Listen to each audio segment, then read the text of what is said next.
Going on, my Houston Texans family? Let's have a conversation.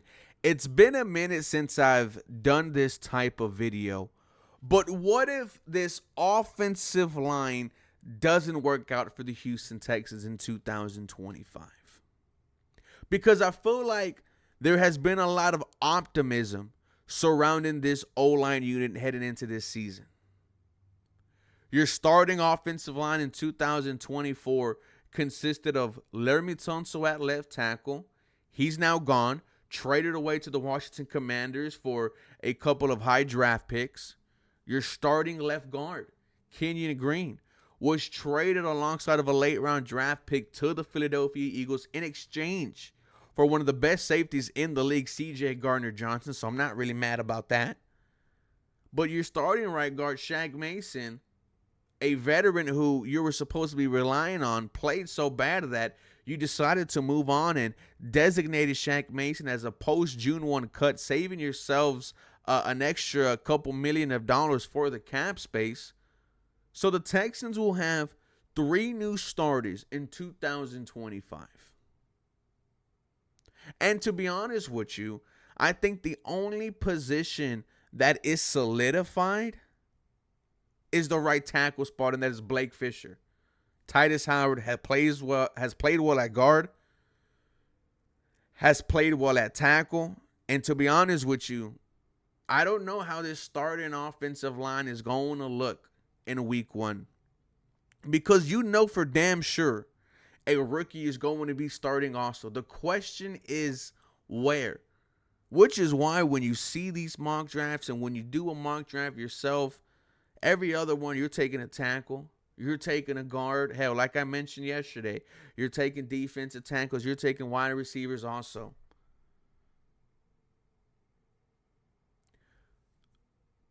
This is one of the most important moments in the CJ Stroud era. If this offensive line cannot protect CJ Stroud, if CJ Stroud is once again a top 5 in terms of sack quarterback, this Houston Texans team is going nowhere. I want to remind you guys, the pressure that Patrick Mahomes faced against the Philadelphia Eagles is the pressure that CJ Stroud faced all season.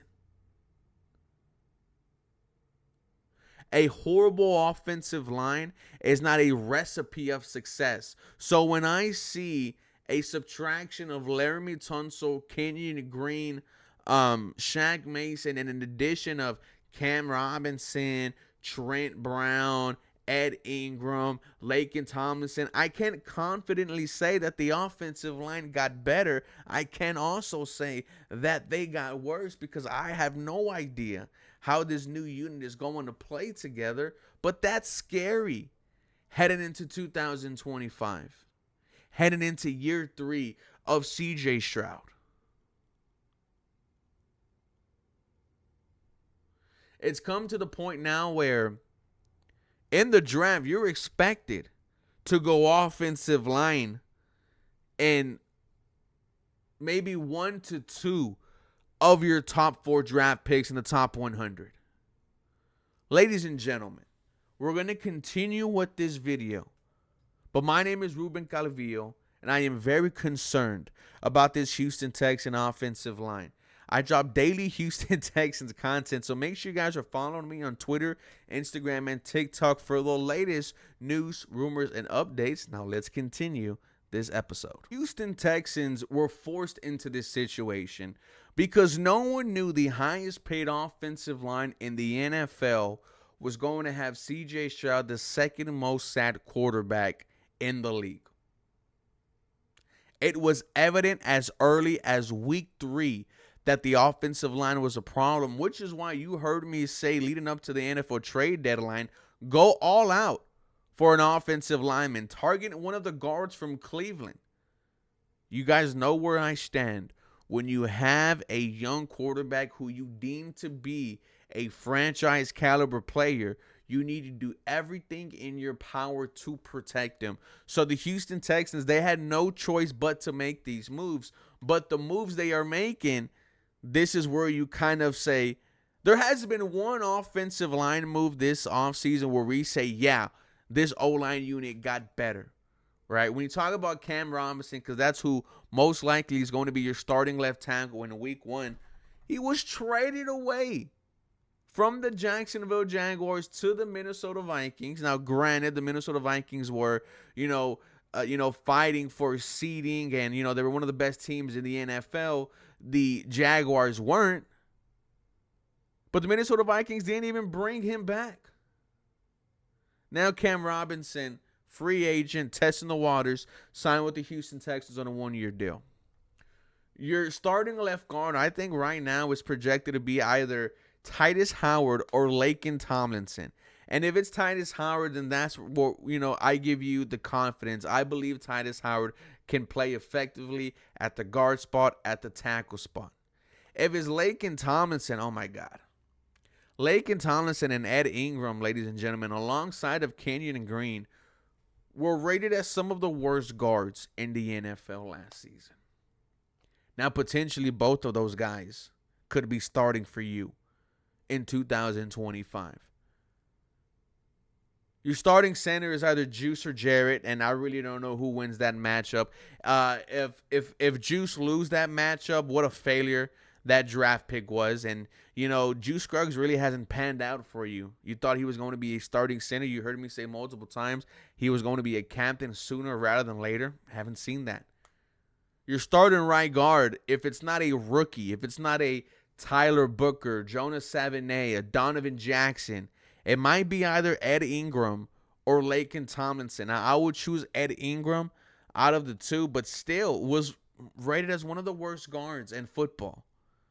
And then you got Blake Fisher entering year 2. Who knows how he is going to play?